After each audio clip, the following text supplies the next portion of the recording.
The 118-108 loss to the Phoenix Suns, the Bucks are now down 2-0 in the series. Giannis had one of the greatest games in finals history, but this wasn't enough for the Bucks to win this game. Let's talk about how historic this game was for Giannis, what we should learn from both sides of the team, and what we should look forward into the series. They be like, what? Can you teach me how to dirty? You know why? Cause all the bitches love it. All I need is a beat that's super bumpin'. And for you to back it up and dump it. Leave a like on this video and subscribe if you haven't already. I make regular NBA content and have great ideas coming up after the playoffs. And if these interest you, do subscribe to the channel. Firstly, let's talk about what happened in tonight's game.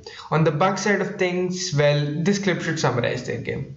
There's Giannis Antetokounmpo showing the emotion, coaching his team. He said when he watched his team in games 5 and 6 in the conference final, he marveled at. It was Giannis and Giannis only. They couldn't hit a shot to save their lives. Both Middleton and Holiday sold the bag. Holiday took like 12 shots in the first 5 minutes for what? He couldn't hit any of them. Middleton couldn't hit any of the shots off the dribble, and even his playmaking was very mid.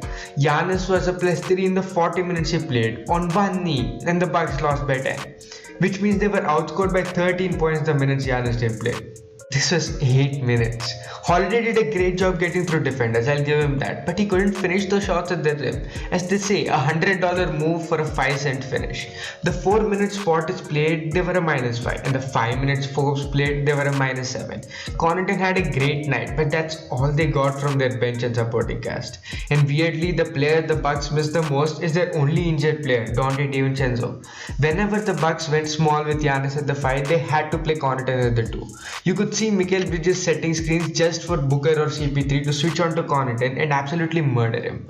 Sure, DiVincenzo wouldn't lock down Booker or Chris Paul, but he wouldn't be exploited and switched upon as Connaughton was up tonight. This is the reason Forbes played only 5 minutes. Another thing I wish the Bucks did is post up Lopez. Ayton is being matched up against Giannis and Crowder on Lopez whenever they play together. Lopez is being played out of the game every single time by Chris Paul and Devin Booker, but why not let him do what he does on offense? In games 5 and 6 in the Eastern Conference Finals, Brook Lopez dominated the paint against Clint Capela and John Collins, who are both better defenders than Jay Crowder in the paint. If they do give him some touches, Lopez should be dominating and forcing the Suns to make adjustments instead of making the adjustments themselves. Now finally for the Bucks, I have to talk about Giannis. This was one of the greatest games in finals history. He scored 20 points in the third quarter, which is the most since LeBron and Kobe. He completely won me over this game if he hadn't already. He was arguably the best personality in the league, and him being so dominant on the court helps too.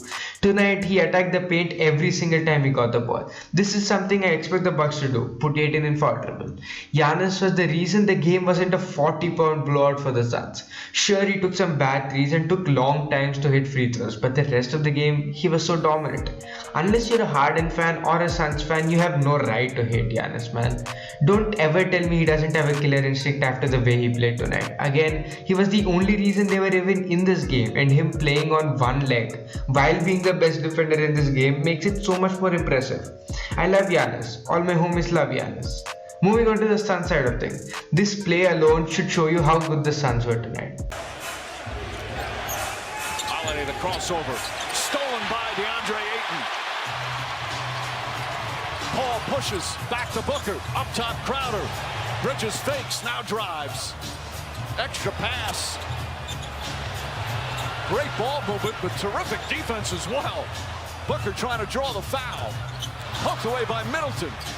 Bridges inside, Ayton for the layup. And the foul. This is a very balanced game on the Suns side, and that's how they won this game.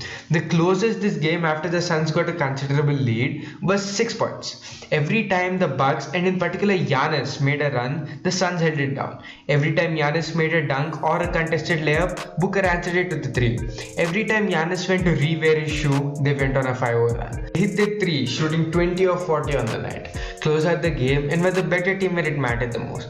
You don't need the best player in the series if you're the better team as a whole. whole, and the Suns were an epitome of that. The second, third, fourth, fifth best players were all on the Suns side.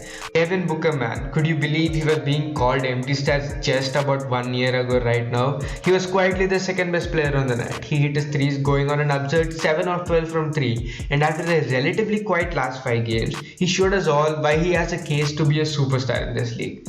Chris Paul didn't score as ridiculously as he has been off late, but he did his thing. He scored 23 points and had 8 assists on the night and had a classic Chris Paul game. Every time the Suns went under pressure, they gave the ball to Chris Paul, and that made the game so much easier for them. The best play in basketball right now is to give the ball to Chris Paul, and the Suns prove that every single time. And of course, the breakout player of the game, Mikal Bridges. The Bucks tried to hide their weak defender in corner turn by putting him on Bridges, and Bridges sure as hell took advantage of this. He hit a lot of his spot-up threes and drove confidently. He drew fouls running from corner while making real good short passes, leading to better open shots. Jay Crowder and Cam Johnson also hit their threes too, and that is the difference between these two teams. The Suns hit their open shots and the Bucks did not. One thing I'm worried about the Suns is their depth. They lost both Craig and Saric due to injury, and that shortened their front court rotation by a lot. Aiton had to play 40 minutes tonight, and that's not something you wish he does. They basically are going to play 7 deep and Kaminsky, who sucks. Giannis is looking better, and with 2 days rest now for their game 3, he should only look better the next game. If they do manage to put Aiton in foul trouble and continuously attack the basket after that, this series might get really interesting. As the old saying goes, a series doesn't start until the home team loses a game at home, and I can still see this series going to a 6 or 7. The Bucks just need to be more consistent, which looks like it's quite a lot to ask from this bipolar team, but I trust in Giannis, and I'm a selfish NBA fan who wants a game 7. That's all I have. Be sure to leave a like and subscribe if you're new. This is the deal. One, you're getting back in transition. You don't have Giannis find a man and be a guard. 2, look at me. You set a high level for yourself. That's why you're down. That's great. Now go reach that level. Okay? And you can reach it with force. Doesn't have to be stats all the time. Go dominate the game with force. Okay? Because you set a high level for yourself. Go dominate the game with force.